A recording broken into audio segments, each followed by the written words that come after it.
Bonjour à tous, je vais me présenter. Donc, je suis Marie Guillonnet-Ruscassi, je suis chargée de mission emploi-formation au sein du regroupement Tech 15. Donc, cette webconférence, l'objectif, c'est de pouvoir répondre à vos diverses interrogations concernant le financement de vos projets formation. Donc, avant de commencer, on va se donner quelques consignes pour que tout le monde puisse bien entendre la conférence. Je propose d'abord, je vous invite à couper vos micros afin de ne pas faire trop d'interférences directement.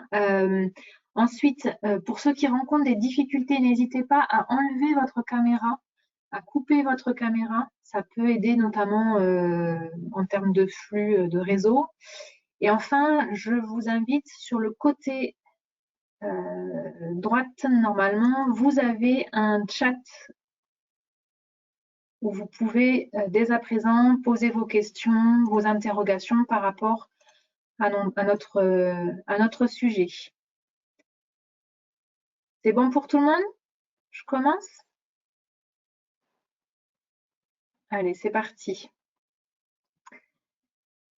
Donc, au niveau de la formation aujourd'hui, vous voyez mon diapo? Tout à fait. Donc, avant de commencer, il me semble intéressant de voir avec vous c'est quoi une action de formation.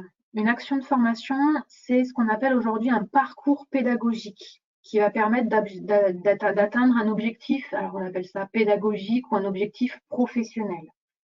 Ça peut être fait sous différentes manières. Ça peut être en présentiel, ça peut être à distance, ça peut être sous forme de digital learning, ça peut être sous forme de tutorat, ce qu'on peut appeler également séminaire. Ça peut se réaliser en situation de travail ou tout en partie à distance. Aujourd'hui, la plupart du temps, les formations se font à distance vu le contexte sanitaire.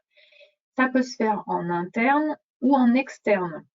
En interne, ça veut dire un salarié de la structure dans laquelle je suis va former un autre salarié dans la structure dans laquelle je suis également. Ça, c'est ce qu'on appelle de la formation interne. Et externe, on fait appel, ou l'employeur fait appel à un organisme de formation externe. Alors, petit point de vigilance sur les organismes de formation, vous en avez une multitude. Aujourd'hui, pour que votre projet de formation puisse être financé par votre employeur notamment, ou par d'autres structures, il est impératif que l'organisme de formation soit référencé, ce qu'on appelle qualité. Donc aujourd'hui, au moment où je vous parle, c'est une démarche, alors ça s'appelle, c'est un gros mot, mais c'est un Datadoc. C'est une démarche qui vérifie que l'organisme de formation est bien référencé et est bien dans une démarche qualité. Si quand vous faites appel à un organisme de formation, vous pouvez tout à fait lui demander est-ce que vous êtes Datadoc ou pas. S'il ne l'est pas, malheureusement, attention et vigilance, parce que ça veut dire qu'il n'est pas dans une démarche qualité. Alors, ça ne veut pas forcément dire que son contenu n'est pas bon, loin de là, ce n'est pas mes propos, mais pour le financement derrière, ça peut être plus problématique.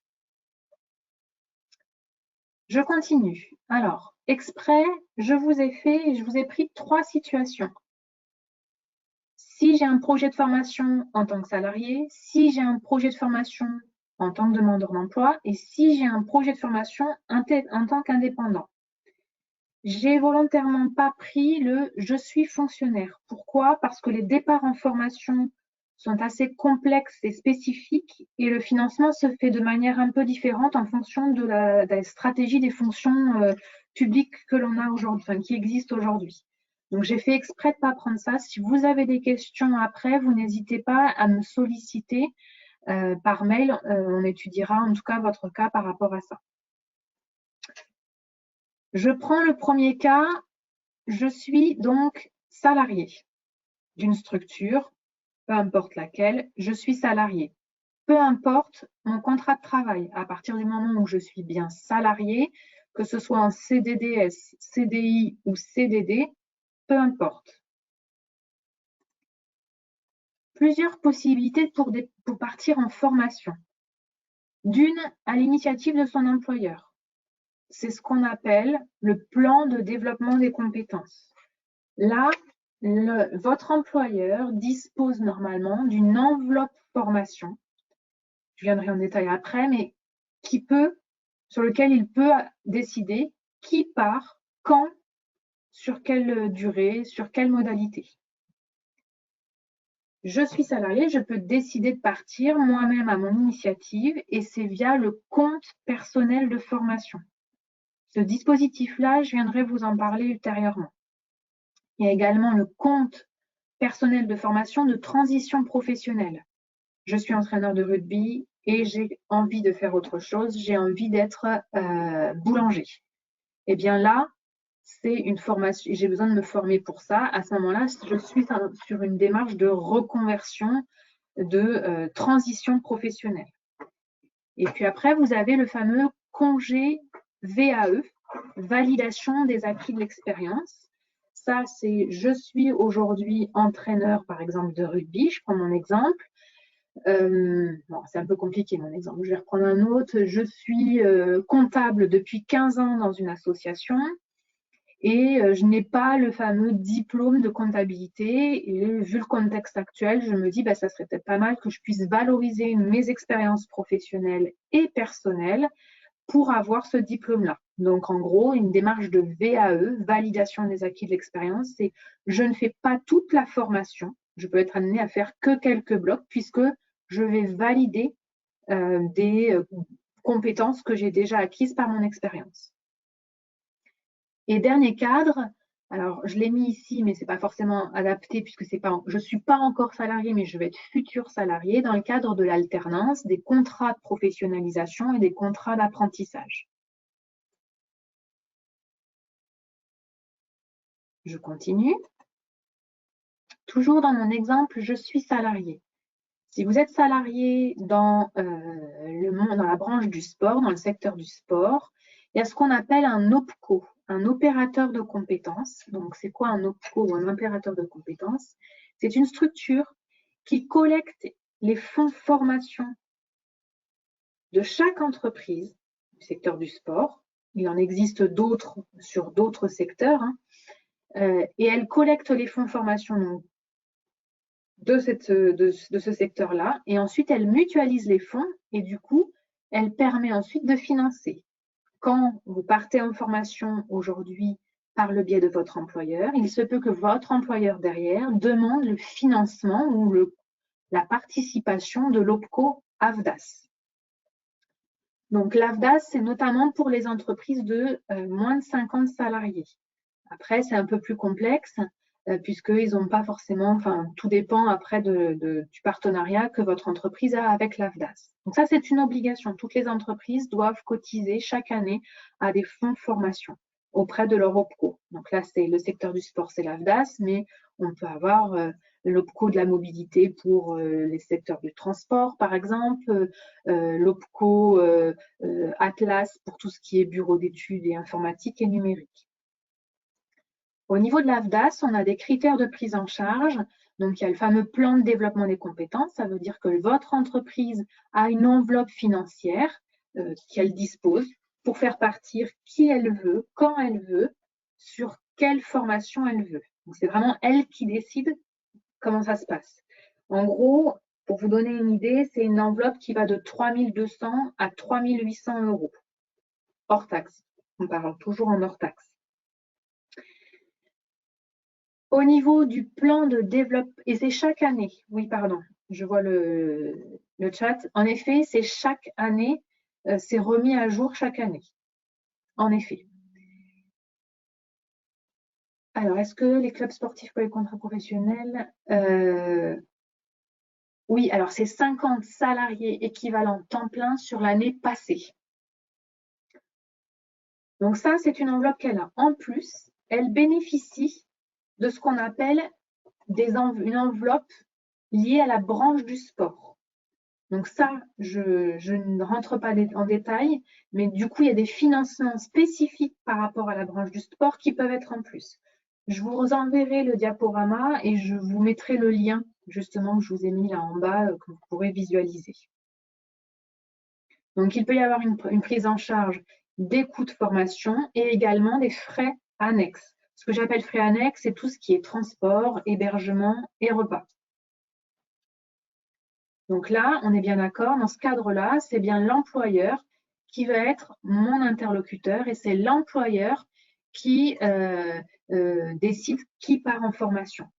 Si l'enveloppe n'est pas utilisée dans son intégralité, il n'y a pas de report. C'est-à-dire que ce sont des fonds mutualisés. Donc, chaque entreprise a son enveloppe. Si elle n'est pas utilisée en cours d'année, elle est perdue. Donc ça, c'est intéressant à avoir en tête également pour les entreprises.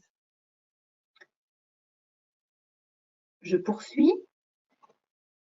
Toujours, je suis salarié. Je me suis permise de vous faire un focus spécifique par rapport à la situation dans laquelle on est. Aujourd'hui, et alors depuis le mois d'avril dernier, depuis l'avril 2020, il y a ce qu'on appelle les fonds nationaux de l'emploi formation. En gros, c'est une enveloppe exceptionnelle qu'a donnée le gouvernement depuis la situation sanitaire crise Covid. Et en gros, la démarche, c'est plutôt que de licencier vos collaborateurs, formez-les pour être sur de nouvelles technologies, de nouveaux champs de formation, de nouveaux champs d'activité, etc., etc. Donc, c'est ce qu'on appelle le FNE formation. Donc ça, c'est pour qui? C'est pour les salariés qui sont en situation d'activité ou non. Alors, je suis désolée, je vous ai mis les modalités à partir du 1er février 2021. Il y a eu des modalités auparavant qui ont changé. Donc là, celles que je vous ai mis là, elles sont bonnes. Donc, c'est pour des salariés qui sont en situation d'activité ou non, d'une entreprise en activité partielle. C'est-à-dire que je suis dans une entreprise qui est en situation d'activité partielle. Si je suis moi-même en activité partielle, je suis éligible pour bénéficier de ces fonds-là. Si je ne suis pas en activité partielle, je suis également éligible pour ce fonds-là. Bien sûr, il faut avoir l'accord de son employeur pour partir en formation, puisque c'est lui derrière qui va faire la démarche auprès de son OPCO, l'AVDAS, si on est dans la branche du sport. Mais tous les OPCO bénéficient de cette démarche-là et de cette enveloppe-là, sachez-le. Tous les secteurs aujourd'hui bénéficient de cette enveloppe-là. Pourquoi faire un large choix de formation? Alors, je dis un large choix, sachant que le gouvernement a un petit peu restreint les éléments. Il faut que ça s'inscrive dans un parcours de formation. Il ne faut pas que ça soit des formations un petit peu au coup par coup. Il faut que ça s'inscrive dans un parcours de formation. Ça veut dire que, voilà, Monsieur Martin, on estime qu'il va faire la formation A, puis la formation B, puis la formation C, par exemple. Voilà, un parcours de formation. Ça doit se dérouler, alors normalement en dehors des locaux de l'entreprise, mais ça peut se dérouler dans les locaux de l'entreprise, tout en respectant les consignes sanitaires. L'avantage, c'est que du coup, l'entreprise, elle ne vient pas piocher dans son premier budget dont je vous ai parlé tout à l'heure. C'est une enveloppe qui est réservée FNE formation et c'est pris 100%. Donc 100% du coût pédagogique est pris en charge pour les entreprises de moins de 300 salariés qui sont situés en activité partielle ou activité partielle de longue durée. Et il peut en plus y avoir une prise en charge des frais annexes. Prérogative importante, il faut que la formation démarre pendant que l'entreprise est située en activité partielle. Elle peut se poursuivre après, lorsque l'entreprise n'est plus en activité partielle. Il est impératif également que normalement, je dis bien normalement, et ça c'est une vigilance à avoir, il faut que la formation se fasse pendant que je suis en activité partielle, c'est-à-dire pendant que je ne travaille pas, donc sur mes heures chômées. Là, la date de formation, ça peut aller jusqu'au 31/12/2022. Donc ça vous laisse un large choix aujourd'hui.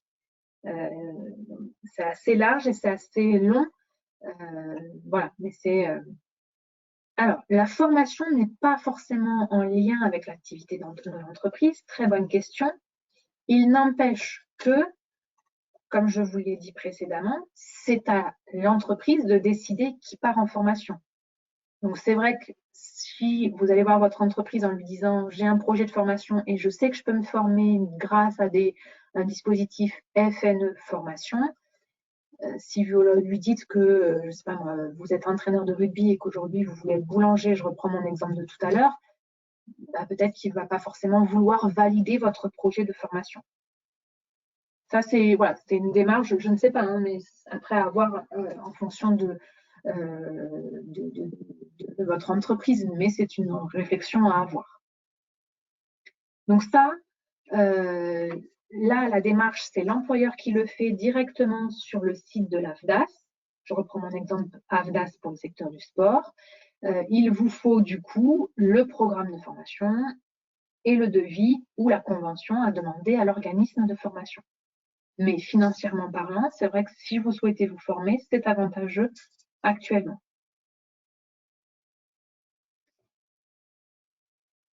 Je continue. Je prends l'exemple de maintenant, je suis actuellement demandeur d'emploi. Donc là, il y a plusieurs possibilités en tant que demandeur d'emploi. La démarche principale, c'est d'abord d'aller se renseigner auprès de son conseiller Pôle emploi ou de son référent Pôle emploi. Alors, je me doute qu'aujourd'hui, ils doivent être assez difficilement mobilisables vu le contexte. Mais juste que je vous présente les 3 points importants. Là, ils ont ce qu'ils appellent l'action de formation conventionnée par Pôle emploi.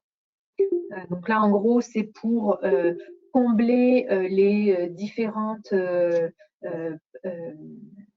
possibilités, en fait, combler les différents écarts entre les compétences que vous avez et celles du marché de l'emploi. Donc ça, ce sera le référent Pôle emploi qui va voir ça. Donc là, c'est une démarche voilà, qui peut aller jusque faire du permis, des langues ou certaines autres activités. Ensuite, vous avez l'aide individuelle à la formation. Donc là, c'est le cas où aucune autre possibilité financière existe et que vous pouvez mobiliser pour une prise en charge partielle ou entièrement. Donc, exemple, le DU Sport, le CQP.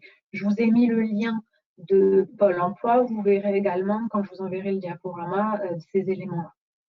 Et puis enfin, le programme de formation du conseil régional. Alors là, du coup, je vous ai mis celui de l'Occitanie, mais sur chaque pôle emploi, vous avez les éléments. En gros, c'est chaque région qui a défini en fonction de ses besoins des programmes qualifiants pour aller même juste sur des certifications. Si je vous prends par exemple l'Occitanie, c'est très orienté sur le numérique puisque c'est une demande. Je parle bien de AIF. Le DIF, le droit individuel à la formation, c'est autre chose et je vais venir vous en parler juste après. Le fameux compte personnel de formation.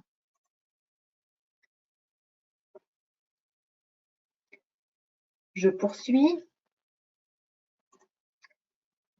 Je suis indépendant. Je ne suis pas salarié. J'ai le statut d'indépendant. Ça peut, voilà. On peut partir en formation également. Alors, plusieurs possibilités. Il existe, au même titre que les OPCO que je vous ai parlé tout à l'heure, il existe des fonds d'assurance formation. Il y en a 2 qui sont le FIFPL pour les professions libérales et AGFIS pour les commerçants, dirigeants non salariés.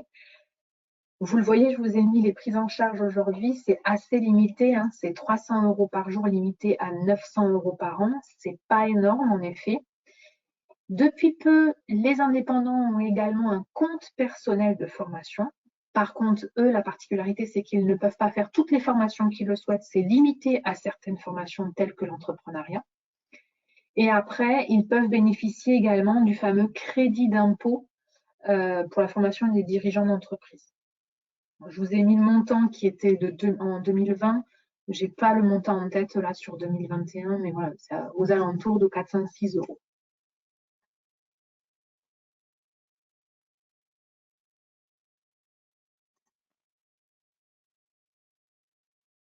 Un auto-entrepreneur est bien considéré comme un indépendant, oui, tout à fait.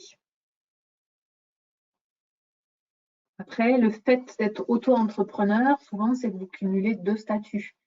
Donc, du coup, enfin, vous cumulez, c'est pas cumuler, mais vous avez souvent 2 statuts. Donc, ça peut être un petit peu particulier par rapport à ça.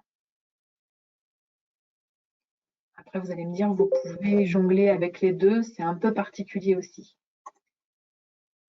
J'arrive sur le fameux compte personnel de formation. Alors, c'est une démarche qui existe un petit peu depuis peu. Alors, je vais vous montrer un petit schéma, peut-être un peu complexe à comprendre, mais c'était important pour moi de vous expliquer ce que c'était. Le compte personnel de formation, c'est quoi? C'est un compteur. Auparavant, c'était des heures que je cumulais chaque année. Donc, avant, c'était 24 heures par an jusqu'à 120 heures. Et c'était avec un plafond de 150 heures. Depuis le 1er janvier 2019, c'est un plafond qui est maintenant plus en heures, mais en euros. Donc, c'est 500 euros par an qui est plafonné à 5 000 euros pour les salariés. Pour les salariés qui sont peu qualifiés ou reconnus comme avec un statut de travailleur handicapé, c'est 800 euros par an plafonné à 8 000 euros. Particularité, c'est bien 500 euros par an si je travaille 1607 heures. Ce compteur, il est alimenté notamment par rapport à la déclaration que peuvent faire les entreprises sur le temps de travail que vous faites, ce qu'on appelle la DADS. C'est au niveau de la comptabilité et des ressources humaines. Ce compteur d'heures, c'est quoi? C'est pour me permettre, moi, individuellement, de faire des formations de mon choix, à mon initiative. En revanche, je ne peux pas faire tout et n'importe quoi comme formation. Le compte personnel de formation, ce n'est orienté que vers des formations qui sont certifiantes ou diplômantes. Donc, diplômante, ça va être tout ce qui est enregistré au répertoire national des certifications professionnelles, qui est en fait le répertoire qui englobe tous les diplômes, titres, CQP, certificats de qualification professionnelle. Je peux faire ensuite ce qu'on appelle des certifications inscrites au répertoire spécifique. Alors, le répertoire spécifique, c'est quoi? Ça va être des formations qui sont jugées importantes pour faire un métier, par exemple, ou pour aller sur un marché spécifique. Donc, on va être sur des langues, de la bureautique, du réglementaire, du RH, de l'informatique, et j'en passe, il y en a plusieurs. Je peux utiliser mon compte personnel de formation pour faire un bilan de compétences, avoir un accompagnement VAE, validation des acquis de l'expérience, avoir un stage de reprise ou création d'entreprise, passer mon permis B et ou C avec le code.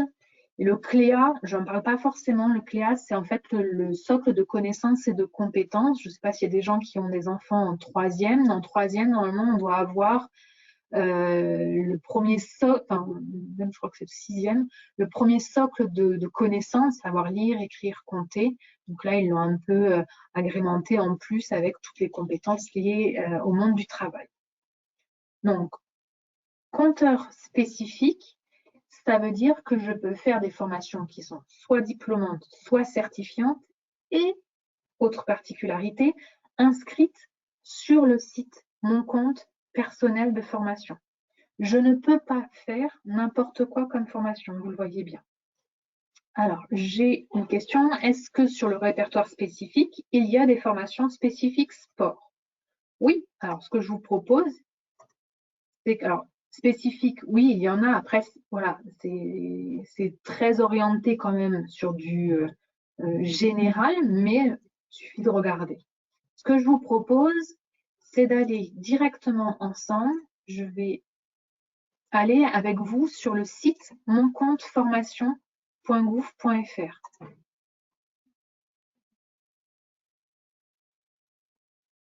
Je pense que vous allez voir mon écran qui va s'afficher. Voilà. Donc, vous, la démarche, si vous ne connaissez pas ce dispositif-là, première démarche, c'est d'aller sur le site moncompteformation.gouv.fr. En haut à droite, vous avez se connecter. Vous allez devoir vous connecter en vous identifiant avec votre numéro sécurité sociale. Attention, indiquez bien une adresse mail personnelle et non pas professionnelle, puisque ce compteur-là, il fonctionne dès lors que vous travaillez.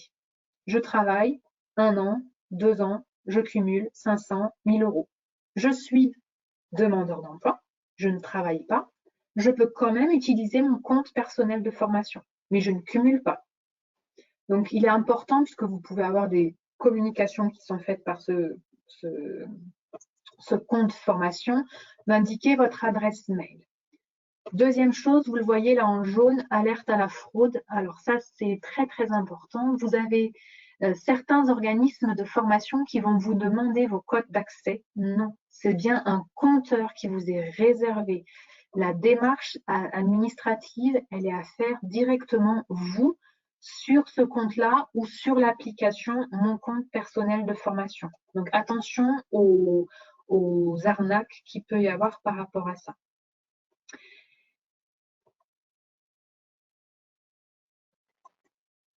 Donc, hop, je suis sur le site, donc je m'enlève là. Vous le voyez, je consulte et utilise mes droits pour la formation. Donc là, je peux aller regarder mon compteur. Vous verrez que votre compteur se met à jour régulièrement. Petite particularité, si vous étiez salarié de la société, de la même société ou d'une société, vous l'avez quitté courant depuis en fait le 1er janvier 2019, vous pouvez reporter vos fameuses heures de DIF, droit individuel à la formation.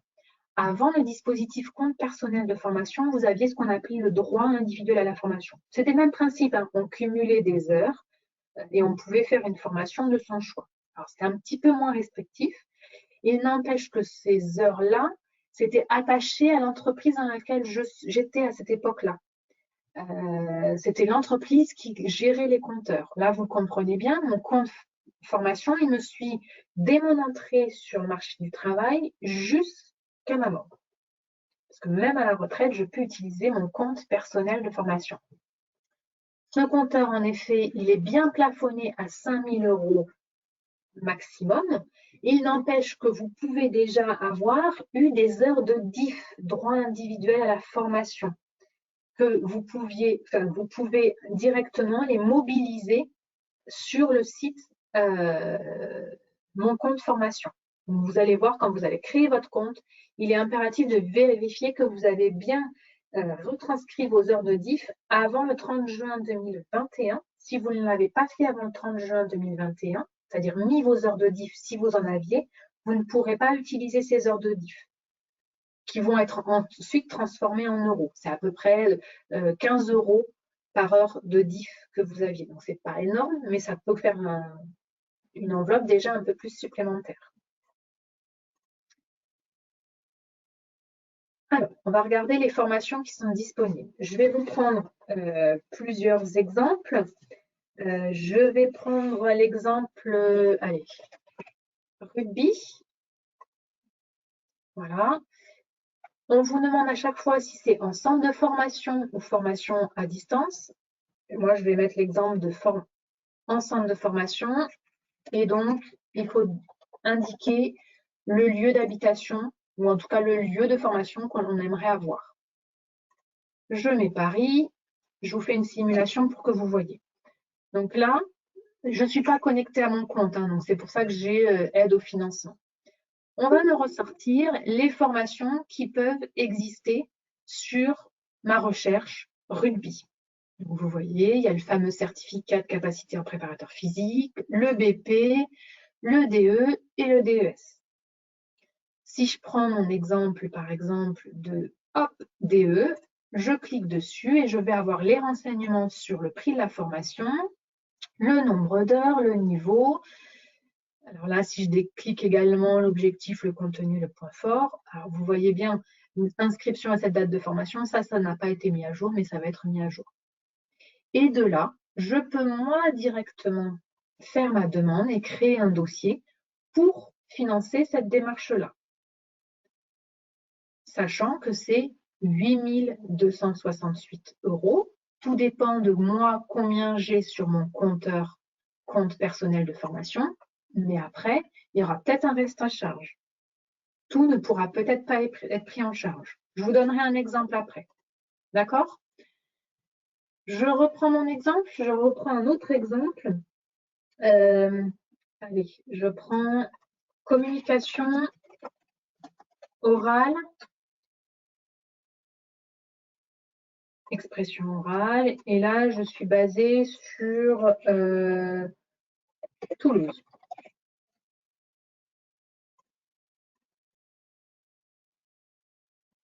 Pareil, j'ai 119 résultats. Vous le voyez, vous avez la possibilité de faire un filtre en termes de durée, vous allez voir, en termes de prix, en termes de distance par rapport à Toulouse. Je peux faire une recherche par nom de l'organisme de formation, des disponibilités également, du rythme, etc., etc. Et donc là, pareil, j'ai la possibilité de voir les formations qui peuvent exister. Vous allez voir également, va apparaître de plus en plus, là j'en vois pas qui arrive, mais vous allez avoir normalement, je passe vite, excusez-moi, mais bon, j'en ai pas encore, mais des avis également, au même titre que tous les moteurs de recherche qui existent aujourd'hui sur Internet, vous pourrez aussi maintenant avoir les avis de ces démarches-là. Je prends un troisième exemple.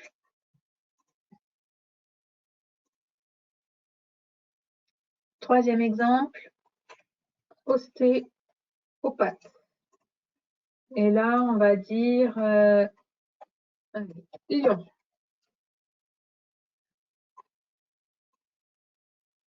Donc là, je vois qu'il y a 2 formations ostéopathes qui sont éligibles. Ah, pourquoi ça me met là? Je ne vois pas trop le lien, celui-ci, mais j'ai 2 formations qui sont éligibles, donc faites par cet organisme de formation-là. Ce n'est pas parce que la formation est éligible que tous les organismes proposant cette formation sont éligibles avec cette formation au titre du compte personnel de formation. Il faut bien qu'il y ait le match entre la formation, la certification et l'organisme de formation qui propose.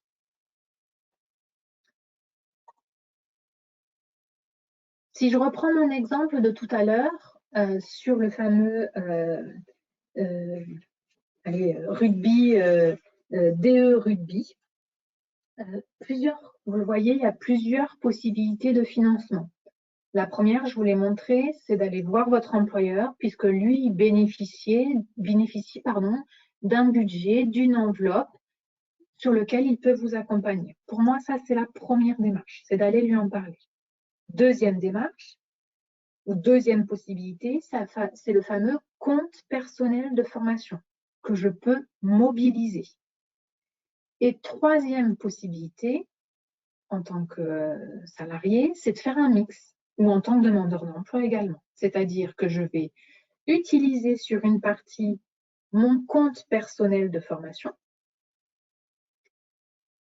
avec le montant dont je dispose. Si je n'ai pas suffisamment d'argent pour payer la formation, à ce moment-là, je peux demander à mon entreprise de faire ce qu'on appelle un abondement.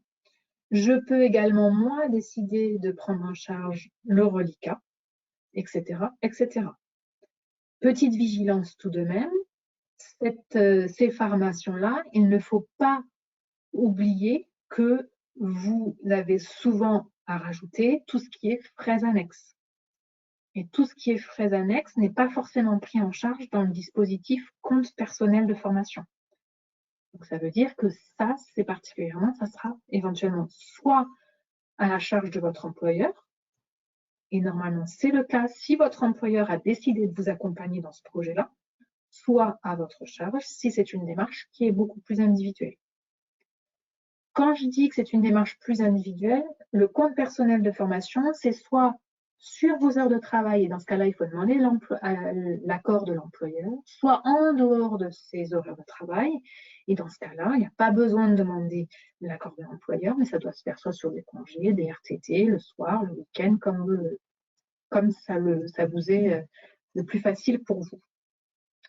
La formation initiation analyse vidéo, malheureusement, n'est pas répertoriée dans le fameux compte personnel de formation, puisque ce n'est pas aujourd'hui une formation qui est certifiante. Est-ce que l'on peut mobiliser le CPF et solliciter l'aide AFDAS via son employeur? Alors, moi, ce que je vous invite à faire, c'est dans un premier temps, directement de demander l'aide à votre employeur avec l'aide AFDAS. S'il y a besoin d'un complément, d'aller sur le fameux compte personnel de formation. Vous ne pourrez pas mobiliser l'enveloppe AFDAS et en plus le CPF. Aujourd'hui, c'est un peu complexe. Ça va venir. Je n'ai pas de date à ce jour. C'est amené à évoluer sur ça, mais pas encore aujourd'hui. Donc ça, sachez-le, ça veut dire que vous ne pouvez pas mobiliser ces deux enveloppes. D'où pour moi, sur certaines formations, si ça a un intérêt aussi pour votre employeur que vous ayez cette certification ou ce diplôme ou cette reconnaissance, d'aller directement mobiliser dans un premier temps l'employeur.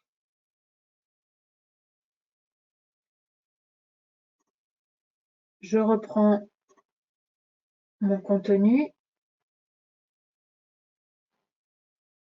Donc, je vous l'ai dit, soit vous le faites directement sur le site où on a été, là, mon compte formation.gouv.fr, soit vous avez l'application mobile qui existe. Dans les deux cas, ça vous permet d'avoir le fameux moteur de recherche et de référence des organismes de formation qui sont éligibles pour faire les formations que vous souhaitez. Ça vous permet de mobiliser vos droits individuels à la formation. Et ça vous permet de faire en fait toute la démarche administrative directement sur mon compte formation.gouv.fr.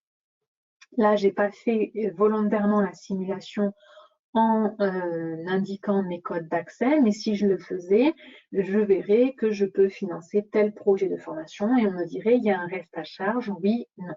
Et ça fait toute la démarche après auprès de l'organisme de formation pour faire la convention de formation, le paiement de la formation qui se fait après. Petite particularité, si je me suis inscrite à une formation, que ça a été validé, que le financement a été validé et que je n'utilise pas la formation, je ne le fais pas en totalité, forcément, il faut que j'aille mettre que le dossier ne s'est pas fait et je récupère les fonds par rapport à ça. Alors, l'utilisation CPF se fait année par année. Non, c'est-à-dire que vous pouvez très bien attendre d'être à votre plafond des 5 000 € et d'utiliser qu'une fois que vous avez votre 5 000 €. Après, c'est le principe d'un compteur. Donc, ce que moi j'appelle la stratégie de Cureuil, de se dire j'attends pour garder 5 000 €, oui, mais plus j'utilise, plus le compteur fonctionne. Donc, voilà. Exemple, j'ai 1 200 € et j'utilise 400, il me restera 800 pour l'année et éventuellement une autre formation. Tout à fait. C'est-à-dire que je peux utiliser tout en une année et de toute façon, l'année d'après, si je suis à temps plein, j'aurai à nouveau 500 €. C'est-à-dire que ce n'est pas plafonné à 5 000 € toute votre vie professionnelle, on est bien d'accord. C'est-à-dire que potentiellement, alors j'avais fait le calcul il y a un petit bout de temps, mais si je rentre sur le marché du travail et que j'utilise mon compteur très régulièrement, au final, vous comprenez bien que je peux, vu que maintenant le départ en retraite est de plus en plus éloigné, je peux facilement partir en formation assez régulièrement pour ce projet de formation. Je poursuis. Pour vos projets de formation, plusieurs possibilités. Je vous l'ai dit, plusieurs possibilités pour chercher les organismes de formation. Et je vous l'ai dit en préambule, vigilance, les organismes de formation doivent être ce qu'on appelle Datadoc. Plus tard, je ne vous en parle pas encore, mais plus tard, en 2022, il faudra qu'on parle de Calliope. C'est une démarche qualité que chaque organisme de formation, s'il souhaite poursuivre et bénéficier de fonds, il doit être en mesure de prouver. Donc ça, c'est une démarche que vous devez faire. Vous avez plusieurs moteurs de recherche qui existent, donc le fameux moteur compte personnel de formation que l'on a vu. Vous avez le réseau des Carif OREF, donc je vous ai mis le lien et je vous enverrai, comme je vous l'ai dit, le diaporama, donc vous aurez le lien. Ce réseau-là, il est intéressant. Alors, comme tous les réseaux et comme tous les moteurs de recherche, vous n'aurez pas toutes les formations qui existent en France. On n'est pas encore dans cette démarche-là. Vous avez Pôle emploi également qui a un moteur de recherche qui existe, qui est très intéressant dans le sens où c'est très régionalisé. Donc voilà, ça peut être intéressant à mobiliser ou à chercher. Après, vous n'hésitez pas à moi aussi à me solliciter pour que je puisse faire moi-même les recherches ou en tout cas, voilà, si vous avez des sujets intéressants ou même voilà, des projets de formation, moi sachez que c'est mon domaine, donc du coup je peux aussi rechercher pour vous des projets ou regarder qu'est-ce qui est le plus intéressant en fonction de votre localisation géographique, financièrement, etc., etc. Dernier point sur lequel je voulais aborder avec vous, et après on pourra prendre le temps d'un échange et un débat. Pour les salariés qui sont dans le secteur du sport, il y a ce qu'on appelle une démarche qui est assez innovante et qui existe depuis juillet 2020. C'est ce qu'on appelle l'appui conseil carrière. Je suis salariée aujourd'hui, j'ai un projet professionnel. Alors, je suis salariée, excusez-moi, je suis salariée sportif et entraîneur en CDDS. C'est orienté sur ces publics-là. Donc, sportif et entraîneur en CDDS. J'ai un projet professionnel autre où je suis en train de me poser plein de questions aujourd'hui sur mon avenir professionnel au sein de mon club ou au sein de mon sport. Je peux me faire accompagner par des cabinets qui ont été retenus et l'idée c'est d'apprendre un petit peu à mieux me connaître, définir mes compétences, définir éventuellement un projet professionnel avec un plan d'action. Donc c'est en plusieurs étapes, ça peut durer entre 3 et 12 mois avec des séances régulières que vous pouvez donc rencontrer votre cabinet. Il y en a à peu près 7 cabinets qui ont été retenus sur le territoire. Donc là, aujourd'hui, on accompagne pas mal dans cette démarche-là de sportifs et d'entraîneurs professionnels qui sont en questionnement aujourd'hui sur leur projet et leur vie professionnelle. Donc ça, c'est une prise en charge qui est intéressante puisque c'est pris en charge 100% dans le cadre de l'AFDAS, l'OPCO AFDAS, puisque la branche du sport a réservé des fonds pour ça. Si vous n'êtes pas entraîneur et sportif professionnel, le dispositif qui se rapproche le plus, c'est ce qu'on appelle le fameux bilan de compétences.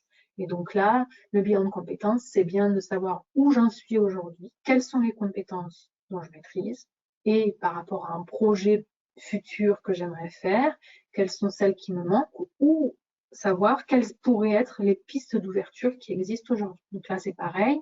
Il y a des cabinets qui sont retenus, des structures, donc n'hésitez pas. Moi, je connais des cabinets qui sont spécifiques au monde du sport et ça peut être intéressant de les mobiliser. Donc n'hésitez pas à me solliciter par rapport à ça.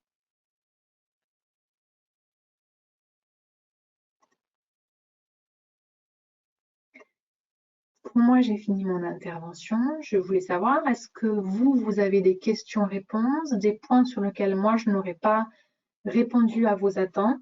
N'hésitez pas à les poser, soit ouvertement, soit via le chat. Alors, il y a une question auquel je n'ai pas répondu sur le chat. Je remonte. L'employeur peut-il faire plusieurs demandes de Fonds national formation sur la même année? Oui. À partir du moment où l'entreprise est en activité partielle, elle peut faire autant de demandes qu'elle veut. Alors, bien sûr, l'OPCO AFDAS va vérifier s'il y a des particularités ou en tout cas si, voilà, si vous faites une demande de prise en charge d'une bêtise à 100 000 €, ils vont peut-être tiquer un peu. Mais en tout cas, vous n'êtes pas limité par rapport à ça.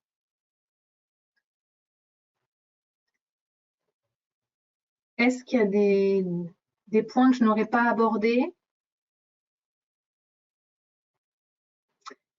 Comment un club amateur peut-il aider au financement d'une formation? Alors, peu importe le statut du club pour moi. Tout dépend si vous êtes salarié de la société ou si vous n'êtes pas salarié si vous êtes salarié du club amateur ou si vous n'êtes pas salarié du club amateur. Si vous êtes salarié, à partir du moment où c'est un club sportif, peu importe qu'il soit amateur, à ce moment-là, il y a l'OPCO AFDAS. Si vous n'êtes pas salarié, eh bien là, c'est dans la discussion avec vous. C'est-à-dire que là, ça veut dire que vous êtes salarié d'une autre structure, soit vous demandez à votre employeur, soit en fonction du projet. Prenons l'exemple de la formation initiation à l'analyse vidéo. Si ça a un intérêt pour le club de ce projet de formation, eh bien, il peut mobiliser une somme d'argent. Malheureusement, ce club amateur n'aura pas d'enveloppe ou d'organisme financeur de formation à partir du moment où vous n'êtes pas salarié. Je ne sais pas si ça répond à votre question, mais par rapport à ça, voilà.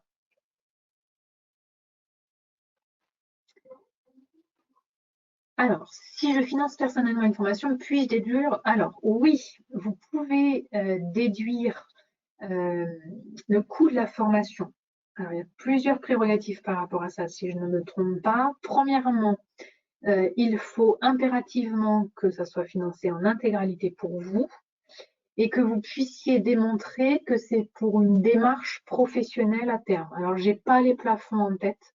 Je pense qu'en tapant sur Google, vous aurez les plafonds directement.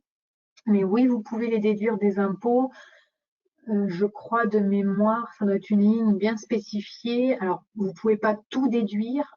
Vous pouvez déduire le coût de la formation et les achats de livres liés à la formation. Il faut que ça soit vraiment inscrit dans une démarche pour préparer un métier ou une démarche professionnelle.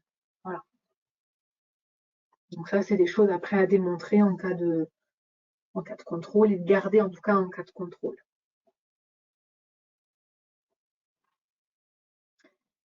La date de fin du dispositif formation FNE. Donc, depuis le 1er février 2021, c'est arrivé. Là, le dispositif, il faut que la formation démarre, on va dire, le plus tôt possible, pendant que vous êtes en activité partielle. Et la fin, c'est bien le 31/12/2022. J'ai une question par rapport à ça. Oui. Si on monte le dossier FNE emploi, mais que notre entreprise, la date de formation, elle est prévue avant les vacances d'été, et que notre entreprise nous remet en activité complète, est-ce qu'on perd ce financement, ce dispositif-là? Oui. Il faut que quand vous êtes en activité, enfin, il faut que la formation se fasse quand l'entreprise est en activité partielle. Elle doit démarrer impérativement quand vous êtes en activité partielle. Parce que là, si on remplit nos papiers actuellement, on est en activité partielle, on remplit bien. Mais que entre le moment où on a rempli nos papiers et la formation démarre, on a une reprise d'activité, on perd cette enveloppe-là. Normalement, oui. Okay. Je dis normalement volontairement, je vous explique pourquoi, puisque on est sur du déclaratif. Donc, personne n'ira contrôler, sauf en cas de contentieux ou sauf si l'inspecteur du travail arrive et regarde ça de plus près. Et vu que l'enveloppe est très utilisée, vigilance quand même par rapport à ça, parce que du coup, à tout moment, on peut les OPCO, alors je ne sais pas si c'est les OPCO, mais en tout cas peut-être l'inspection du travail décidera de faire des contrôles a posteriori. Très bien, Il faut vraiment que merci. la formation démarre quand vous êtes en activité partielle. D'accord.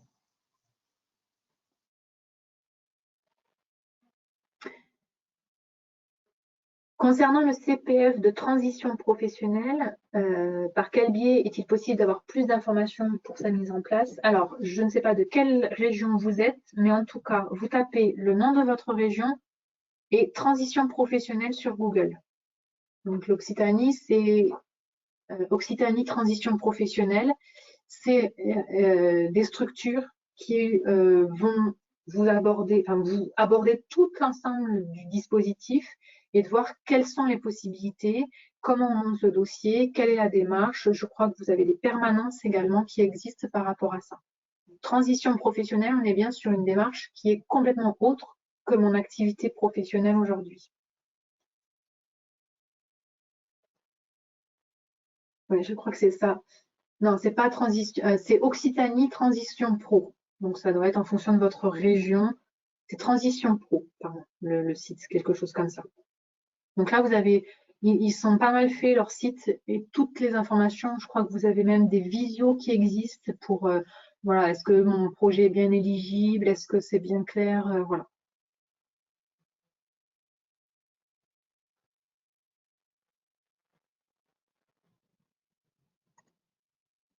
Est-ce qu'il y a d'autres questions? Existe-t-il un lien pour un site? Non. La démarche FNE, c'est bien votre employeur qui fait la demande auprès de l'OPCO AFDAS. Donc, c'est votre employeur qui doit prendre contact avec son ou sa conseillère formation. Alors, AFDAS, je vous reprends l'exemple de l'AFDAS, mais puisqu'il y a toute une démarche. Alors, si Il y a un site qui existe qui est le site de l'AFDAS, mais je suis pas sûre qu'il l'ait mis à jour depuis le 1er février 2021 avec tous les documents. On va y aller si vous le voulez.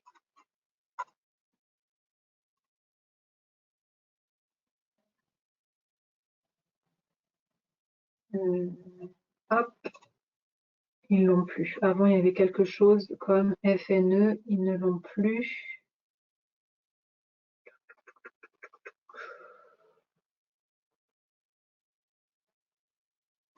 Je tape FNE.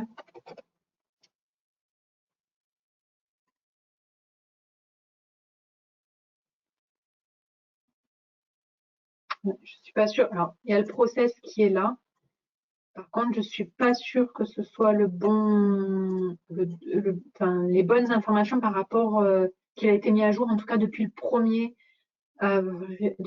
février. J'essaie de descendre. Ouais, il n'a pas été mis à jour, mais en tout cas, ça vous donne la démarche. Là, c'est pas bon du coup, c'est 100% de prise en charge. Il n'y a pas de plafond non plus. Donc voilà, on vous explique, mais c'est bien l'entreprise qui doit faire la démarche, qui doit compléter les informations auprès de directement en fait de l'OPCO de référence. J'avais une petite question, c'était un peu plus compliqué de la poser par écrit. Oui. Dans le cas d'un APLD, Oui. là, en fait, pour l'instant, le chômage partiel est pris en charge par l'État pour la branche sport jusqu'à fin juin. Donc là, en fait, vous nous avez dit que les formations, elles pouvaient se faire jusqu'au 31 décembre 2021. 22. Le 22, pardon, oui. Donc, du coup, soit en fait, on passe un APLD, ce qui a été le cas pour mon association, puisqu'on en a déjà signé un. Soit en fait, ça veut dire que le chômage partiel est pris en charge par l'employeur. Oui. Jamais il n'y a pas de prolongation du décret. Et du coup, en fait, au niveau de la formation, même si par exemple, on est dans le cas d'un APLD, nous, par exemple, dans le service dans lequel nous sommes, nous avons signé pour que nous soyons à 20% de chômage partiel. Donc, même si on est à 20% de chômage partiel, on peut supposer en fait qu'on peut faire une demande auprès du FNE. Oui, en fait, que vous soyez en activité partielle ou en activité partielle de longue durée, la prise en charge est la même et le dispositif est le même. Normalement, vous devez vous former pendant que vous êtes sur les 20%. C'est ça, 20%? Oui, c'est ça, en fait, que sur les 20%. Oui. Normalement, c'est ça. Alors, je dis bien normalement. Autant, je redis normalement, je suis désolée, hein, mais je le fais exprès. Autant le premier dispositif, c'était clair, c'était que pendant les périodes de chômage. Autant là, on voit bien que c'est un peu plus. C'est pas aussi catégorique que ça. Mais voilà, normalement, ça devrait être ça. En cas de contrôle, il faut être vigilant par rapport à ça. D'accord, Marie. Une dernière question. Comment on fait en fait pour être au jus? Parce que j'imagine qu'il va y avoir encore des modifications. Ou... Là, c'est 1er février, hein, donc je ne pense pas qu'ils vont le changer d'ici le mois d'avril, au vu de la situation sanitaire. Donc, c'est plutôt avril. Il y a eu en fait 2 changements. Hein. Avril, enfin 2 changements, oui. Avril au démarrage et puis en novembre de mémoire. D'accord. Okay. Merci Marie. De rien. Je ne sais pas si vous avez d'autres questions.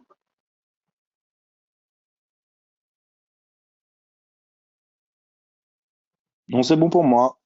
C'est bon? Mais écoutez, moi je vous remercie. Si vous avez d'autres questions par rapport à vos besoins, n'hésitez pas, vous avez mes coordonnées mail et téléphone. Je serai ravie de vous répondre. En tout cas, merci pour votre participation. Bon courage à vous et à très bientôt.